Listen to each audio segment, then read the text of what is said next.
All right, so this session we're going to talk about bond yields and how bonds actually interact with other markets, your stock market, real estate, and how that kind of all ties together. So we're going to start first with the 10-year Treasury bond, and it's currently trading at 1.36%. And that's very significant because it's actually at record lows right now. The historical rate of return for the 10-year Treasury yield is about 4.71%. So there's a big delta between that 4, closer to 5%, and this 1.36%. And the reason why that's significant, we're going to start first with the real estate market and why that's significant. The 10-year usually trades with your mortgage rate, right? Your 30-year fixed mortgage rate. So as the 10-year bond decreases, you may also see that your mortgage rate or the going rate for that 30-year also decreases. And you probably have been hearing through the media or reading newspapers that this is a really good time to buy a house or get into the real estate market because we're at these historic lows when it comes to rates. And one of the reasons why is because of this 10-year is at historic lows. Again, this 1.36% is at record lows. So that's going to correlate with the real estate market. It may not happen the next day or the day after, but usually over time, those two items correlate with one another. So again, this 10-year is going to affect the real estate market. So it's good to always kind of keep an eye out and see what this 10-year is doing. And also just to give you some background on how the 10-year and why the 10-year bond is significant and how that works. It's a good tool for, I would say, more risk-averse investors, right? So maybe investors that are on the brink of retiring or investors who just like to sleep well at night knowing that their principal is going to be guaranteed by the federal government. You're basically lending the federal government your funds for them to do whatever, pay down debt or invest, for the federal government or for the country itself. And then at that 10-year, once your 10-year mature, once it ends, they're promising you a rate that you agreed to, which currently is at 1.36% in return. So you're going to get your principal back plus that. So again, for those folks that are in retirement or near retirement, this is looked at to be more of the safest bet you can have when it comes to investing in a particular market because you're backed by the federal government.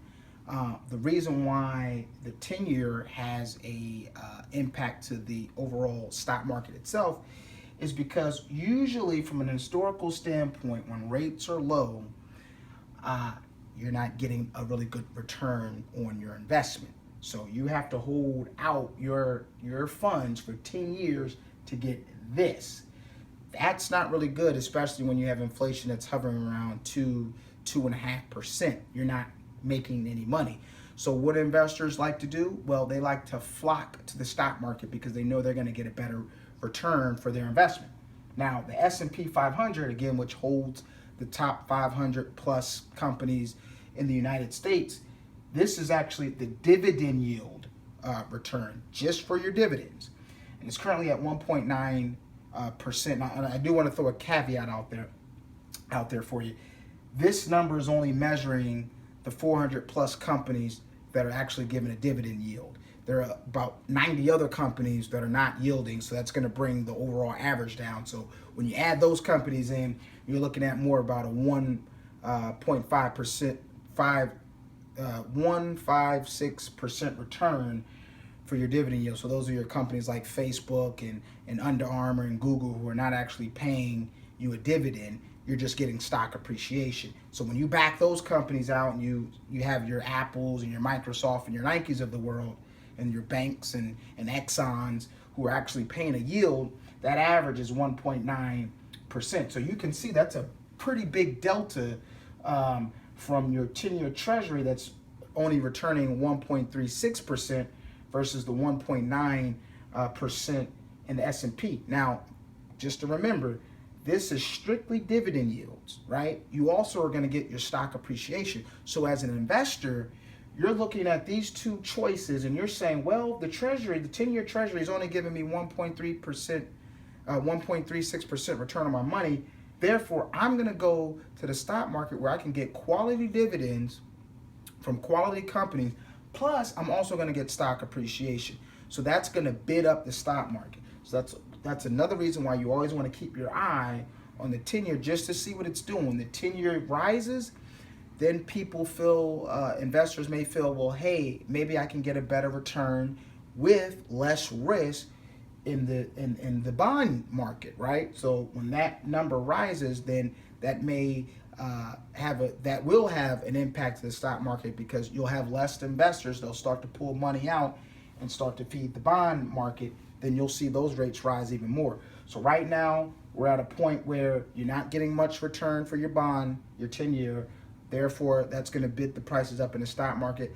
That's another reason why I think this bull market continues to have legs and continues to run a little bit more because of this here.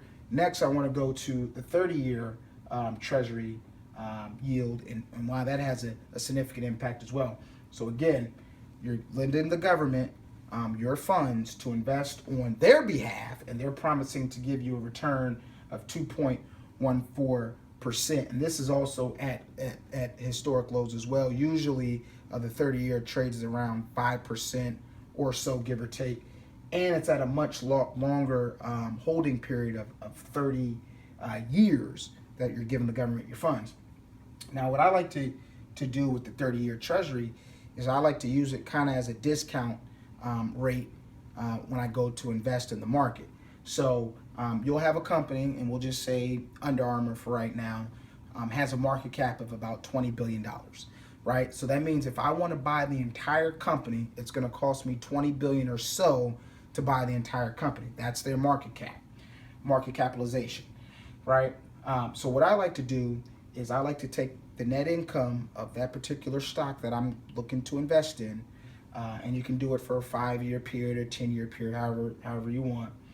So you take that net income, and then you're going to divide it by this 2.14%, and that's going to give you your new market cap, right, or the premium market cap. So for instance, again, if Under Armour is trading at, if their market cap is like $20 billion or so, give or take, you take their net income and you divide it by the 30-year Treasury, which is your discount rate.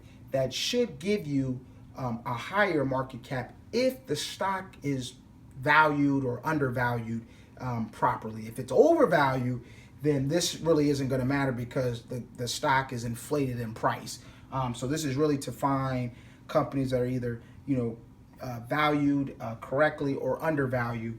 You get your new market cap, and then you can set a premium threshold if you want to invest in a company that has a 5% premium, or you may say, well, that's for my risk, that's a little too low for me. I want a 10% premium, and that way I can, if my numbers aren't 100%, then I can have a cushion there to where I don't lose my money.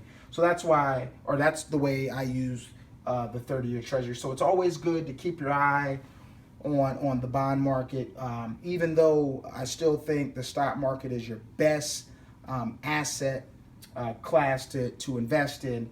I use these two bond yield measuring sticks to further look to see how the markets are either valued or overvalued or undervalued for that matter. So if you have any questions, please give us a call, 202-524-0249, New Level Investment Management, LLC.